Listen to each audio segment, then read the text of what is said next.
नमस्कार दोस्तों। The richest man in Babylon George S Klaasen की एक ऐसी टाइमलेस मास्टरपीस है जो हमें अमीर बनने के वो पुराने और पक्के राज सिखाती है जो आज से हज़ारों साल पहले बेबीलोन के शहर में इस्तेमाल होते थे। ये शहर कभी दुनिया का सबसे अमीर शहर था और वहाँ के लोग फाइनेंशियल डिसिप्लिन के उस्ताद थे। इस बुक का मूल मंत्र ये है कि अमीरी कोई लक या किस्मत नहीं, बल्कि कुछ अटल नियमों मतलब लॉज को फॉलो करने का नतीजा है। ये हमें सिखाता है कि कैसे अपनी कमाई का एक हिस्सा बचाकर उससे सही जगह इन्वेस्ट करके हम फाइनेंशियल फ्रीडम पा सकते हैं। The richest man in Babylon का पार्ट 1 हमारी फाइनेंशियल लाइफ की बुनियाद है। ये पार्ट हमें उस एम्प्टी वॉलेट का इलाज बताता है जिससे आजकल हर कोई परेशान है। ऑथर ने एरकैड बेबीलोन का सबसे अमीर आदमी के ज़रिए अमीरी के वो राज खोले हैं जो सुनने में सिंपल हैं पर करने में बहुत पावरफुल। एरकैड कहता है कि अमीरी किस्मत से नहीं बल्कि नियमों रूल्स को फॉलो करने से आती है। हम दिन रात मेहनत करते हैं पर महीने के एंड में हमारी जेब खाली क्यों हो जाती है? क्योंकि हम सबको पे करते हैं, लैंडलॉर्ड को, सब्जी वाले को, दुकानदार को, पर हम उस इंसान को कुछ नहीं देते जिसने वो पैसा कमाया है, यानी खुद को। फर्स्ट, बचाने की शुरुआत। आर्कड का पहला और सबसे बड़ा रूल है, a part of all I earn is mine to keep. आप जितना भी कमाएं उसका कम से कम 10% हमेशा अपने पास रखें। ज़्यादातर लोग सोचते हैं कि पहले मैं खर्चे कर लूँ, फिर जो बचेगा वो बचाऊंगा, पर सच ये है कि कुछ नहीं बचता। नियम ये होना चाहिए, income minus savings is equal to expenses. जब आप सबसे पहले 10% निकाल कर साइड में रख देते हो तो आपका दिमाग बाकी 90% में ही गुजारा करना सीख लेता है। ये 10% आपकी अमीरी का वो बीज है जिससे फ्यूचर में एक बड़ा पेड़ उगेगा। सेकंड, खर्चों पर काबू। अब सवाल ये उठता है कि कम सैलरी में 10% कैसे बचाएं। एरकैड एक बहुत गहरी बात कहते हैं, हमारे ज़रूरी खर्चे हमेशा हमारी इनकम के बराबर बढ़ जाते हैं। इसे पार्किंसन लॉ भी कहते हैं। आपको अपनी ज़रूरी ज़रूरतों, नीड्स और ख्वाहिशों, वांट्स के बीच की लाइन पहचाननी होगी। हमारी लिस्ट में ऐसी बहुत सी चीज़ें होती हैं जिन्हें हम ज़रूरी समझते हैं, पर वो सिर्फ हमारी ज़िद होती है। अपनी लाइफस्टाइल को 90% इनकम के हिसाब से सेट करें।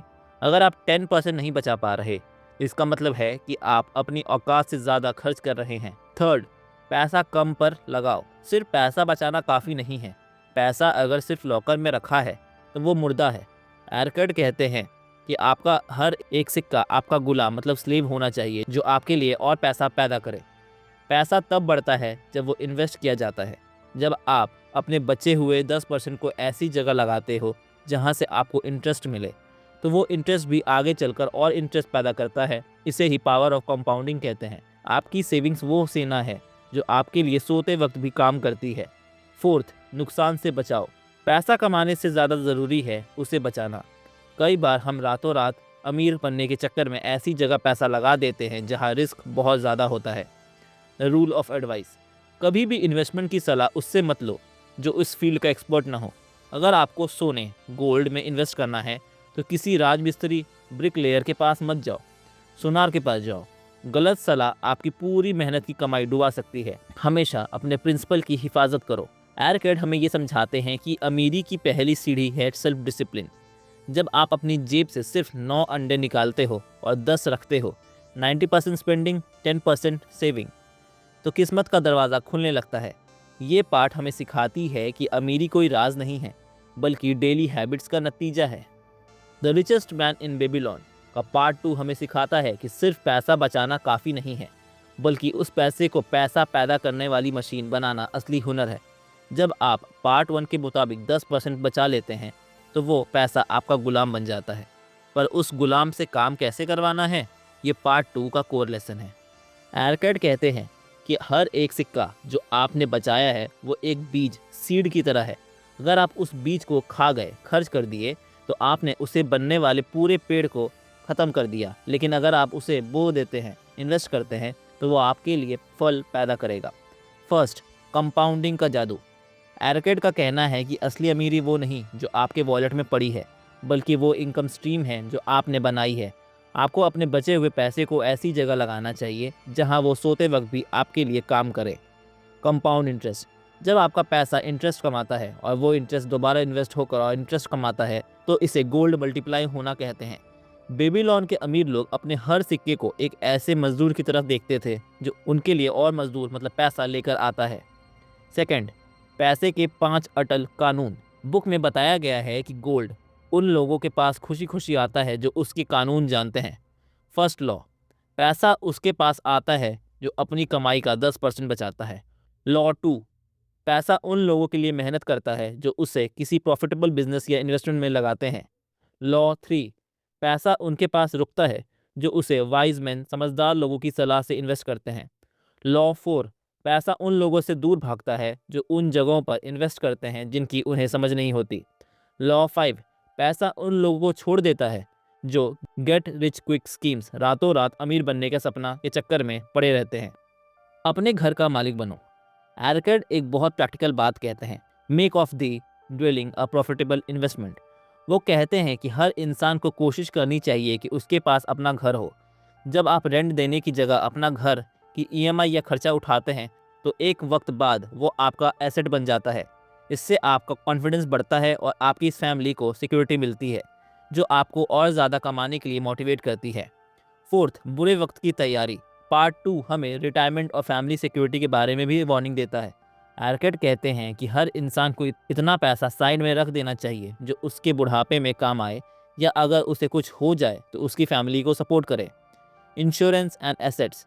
बेबीलोन के ज़माने में लोग ज़मीन या लोन्स के ज़रिए ये करते थे। आज हम इसे इंश्योरेंस, स्टॉक्स या रियल इस्टेट के ज़रिए कर सकते हैं। मकसद ये है कि जब आप काम करने के काबिल ना रहें तब भी आपका गोल्ड आपके लिए काम करता रहे। ये पाठ हमें सिखाता है कि पैसा एक आलसी दोस्त नहीं बल्कि एक एनर्जेटिक वर्कर होना चाहिए।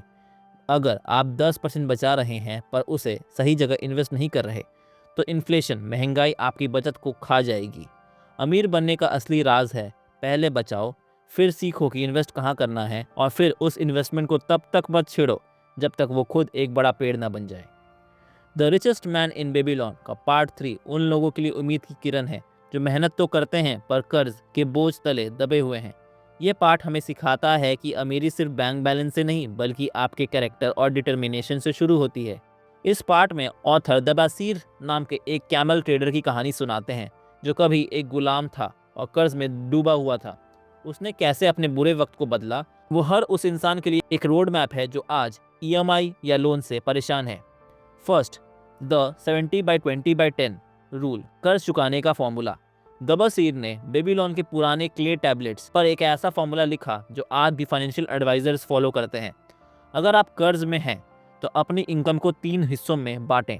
70% फॉर लिविंग, इस पैसे से आप अपने घर के राशन, रेंट और कपड़ों का खर्च उठाएं। इससे 1 रुपये भी ज़्यादा खर्च मत करें। अपनी लाइफस्टाइल को इस 70% के अंदर फिट करना ही असली डिसिप्लिन है। 20% फॉर डेट रीपेमेंट, ये पैसा उन लोगों को दीजिए जिनसे आपने उधार लिया है। हर महीने थोड़ा थोड़ा पैसा सबको दीजिए। जब लोगों को दिखता है कि आप ईमानदारी से उनका पैसा लौटा रहे हैं तो वो आपकी इज्जत करने लगते हैं और आपको तंग नहीं करते। 10% फॉर योर सेल्फ सेविंग्स, ये सबसे रिवॉल्यूशनरी बात है। दबसीर कहते हैं कि भले ही आप कर्ज में हो पर 10% बचाना कभी मत छोड़िए। क्यों? क्योंकि जब आपकी जेब में अपना बचा हुआ पैसा होता है तो आपको गुलाम जैसा फील नहीं होता। ये 10% आपका सेल्फ रिस्पेक्ट वापस लाता है। Second, determination, where the determination is the way can be found.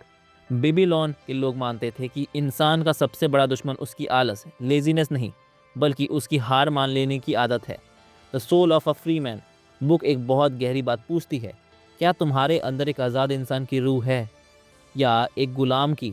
एक आज़ाद इंसान मुश्किलों का सामना करता है, प्लान बनाता है और धीरे धीरे अपने कर्ज को ख़त्म करता है।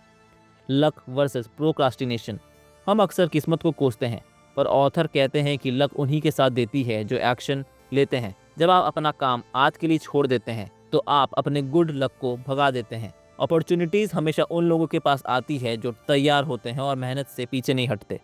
Third, increase the ability to earn, अपनी स्किल बढ़ाओ। पार्ट 3 का आखिरी सबक ये है कि आप तब तक ज़्यादा नहीं कमा सकते जब तक आप खुद ज़्यादा नहीं बन जाते। कीप लर्निंग, एरकेड कहते हैं कि एक इंसान जो अपनी स्किल्स पर काम करता है वो हमेशा उन लोगों से ज़्यादा कमाता है जो वही पुराना काम पुराने ढंग से कर रहे हैं। रिस्पेक्ट वर्क, काम को बोझ मत समझो। बेबीलोन में काम को सबसे बड़ा दोस्त माना जाता था। जो इंसान अपने काम की इज्जत करता है, दौलत उसके कदम चूमती है। चाहे आप एक मजदूर हो या एक बिजनेसमैन, अपने काम में बेस्ट बनो। अगर हम तीनों पार्ट को जोड़ें तो the richest man in Babylon हमें ये 3 कदम बताती है। फर्स्ट, बचाओ। सबसे पहले खुद को 10% पे करो। सेकंड, इन्वेस्ट करो। उस बचे हुए पैसे को एक्सपर्ट्स की सलाह से काम पर लगाओ ताकि वो मल्टीप्लाई हो। थर्ड, डिसिप्लिन रखो। अपने खर्चों को 70% में समेटो, कर्ज को 20% से ख़त्म करो और हमेशा सीखते रहो। अमीरी कोई रातों रात होने वाला चमत्कार नहीं है। ये उन लोगों को मिलती है जो सब्र, पेशेंस रखते हैं और बेबीलोन के इन सदियों पुरानी नियमों को अपनी रोज़ाना की ज़िंदगी में उतारते हैं। धन्यवाद।